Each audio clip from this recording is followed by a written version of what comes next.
Nós estamos conversando aqui no canal BOL, no quadro Saúde em Foco, com o médico pediatra Dr. Honório Teixeira de Carvalho Neto. Dr. Honório já falou para a gente vários assuntos.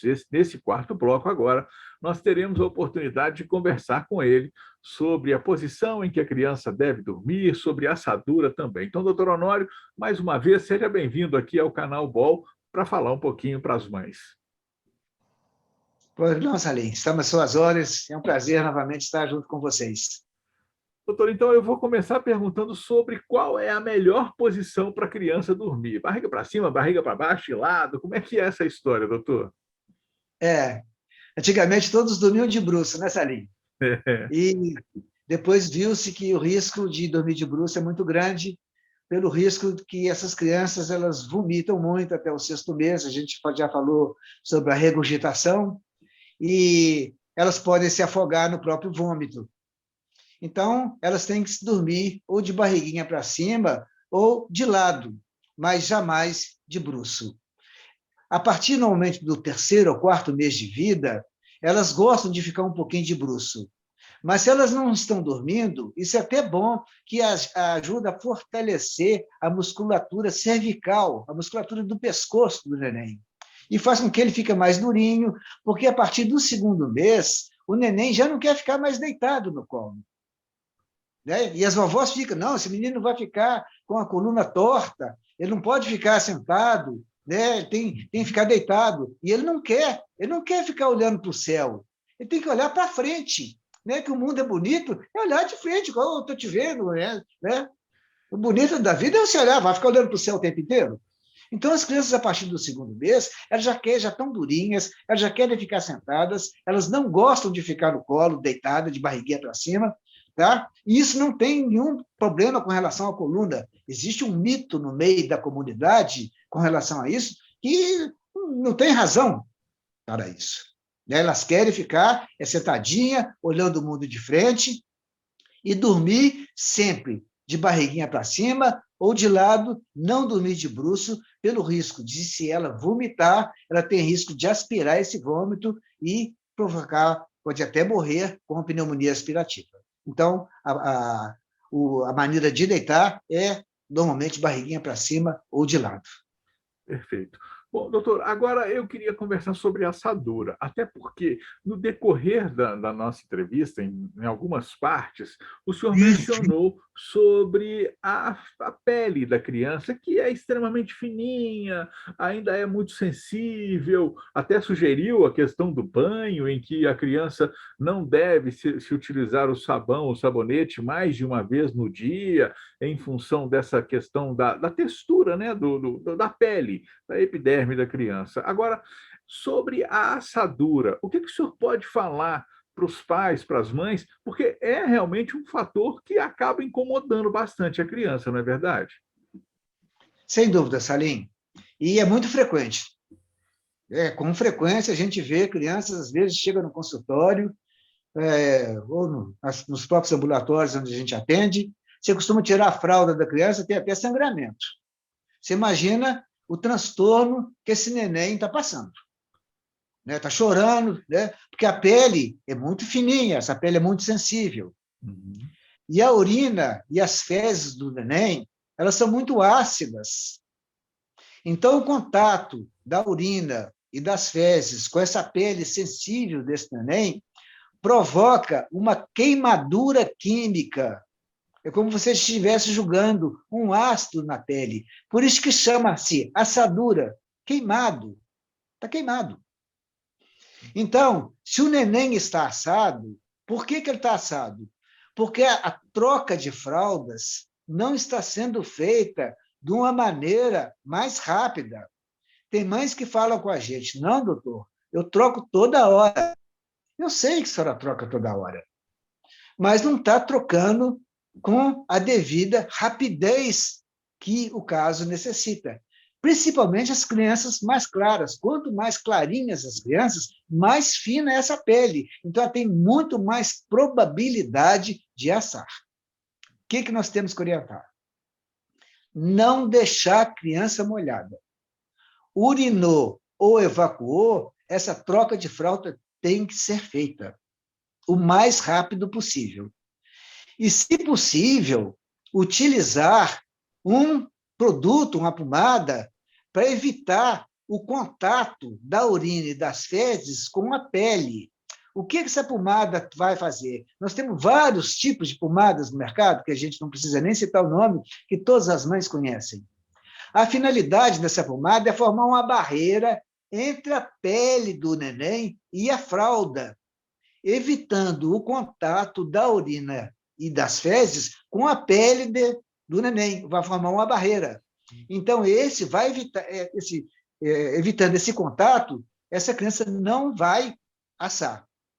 Mas, mesmo assim, se a mãe tiver o cuidado de não deixar essa criança molhada, ela não vai assar. Mas a gente sempre orienta a utilização de um creme ou de uma pomada, existe uma série de produtos no mercado, justamente para formar essa barreira física entre a fralda suja e a pele do neném. Porque que assa o neném é ficar molhado. Está assado, a mãe não está trocando com a devida rapidez. Não importa que ela fala, eu troco.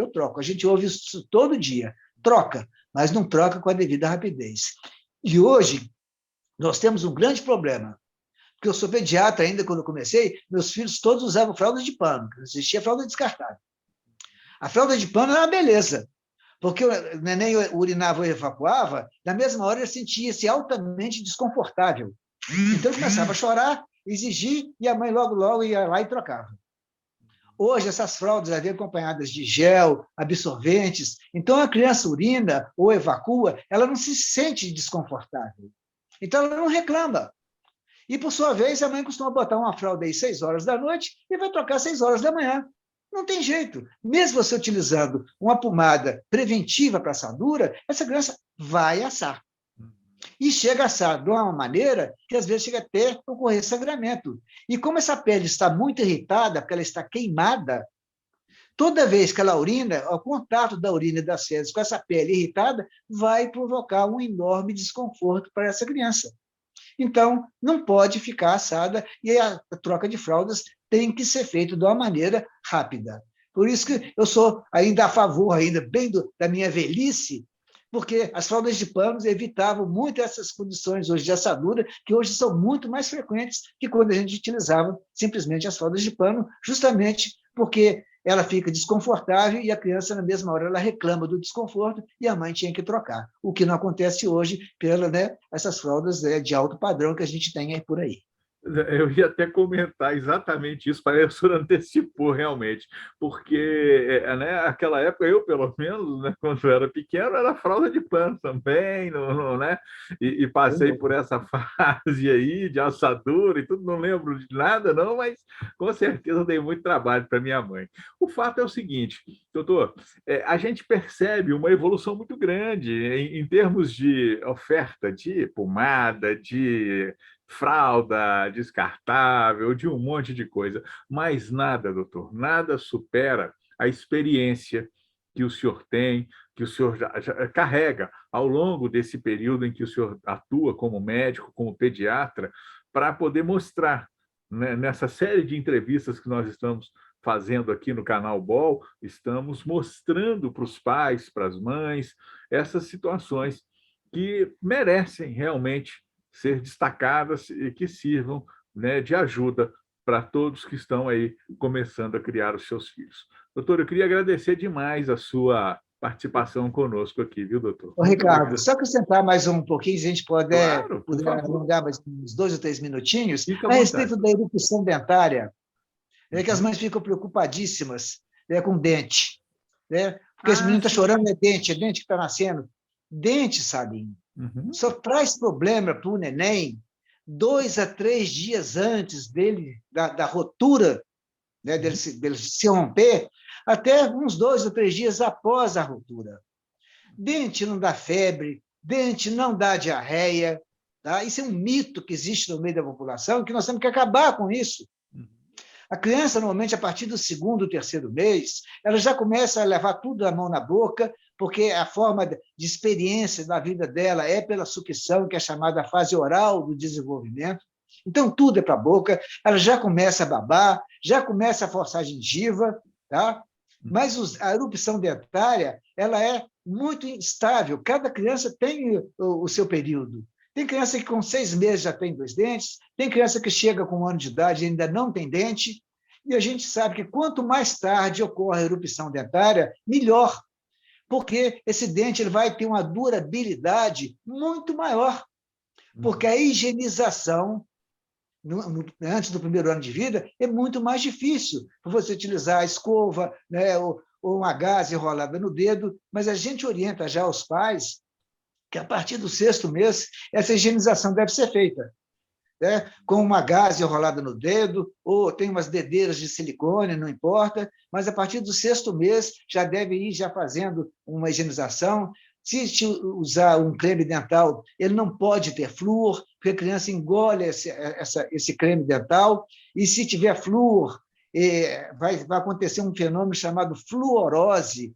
onde os dentes mais tarde nascem azuis pelo excesso de flúor.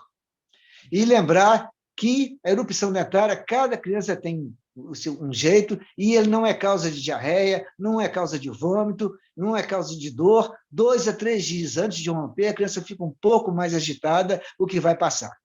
E não existe produto nenhum que vai melhorar isso. Tem alguns cremes no mercado que se utilizam muito, né, muitos conhecidos por aí, mas a gente sabe que o efeito deles é nulo.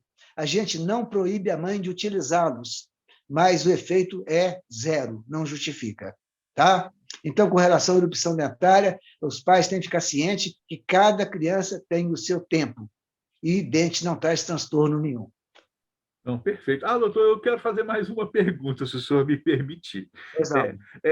Quando a criança começa a andar, né? Fala um pouquinho sobre esse momento, aqueles andadores, aquilo é correto, não é correto? Fala um pouquinho dessa questão. Eu prometo para o senhor que é a última pergunta que eu faço. Muito interessante.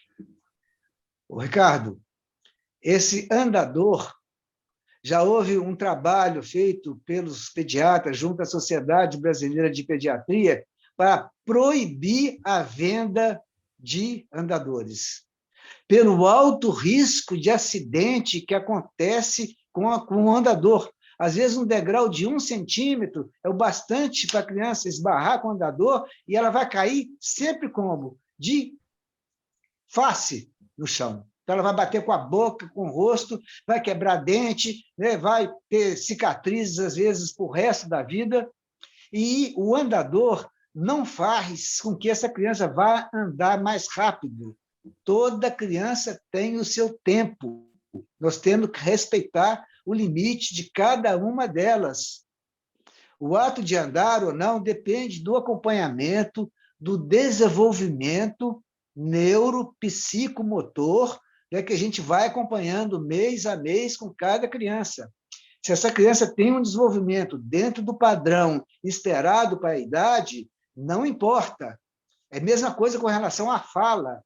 Tem crianças que chegam com 2, 3 anos de idade e não fala. Eu vou te falar que Einstein, nosso famoso cientista, falou perto de 4 anos de idade. E está comprovado que quanto mais tarde a criança fala, se ela tem um desenvolvimento neuropsicomotor dentro do padrão, mais inteligente essa criança é. Por quê?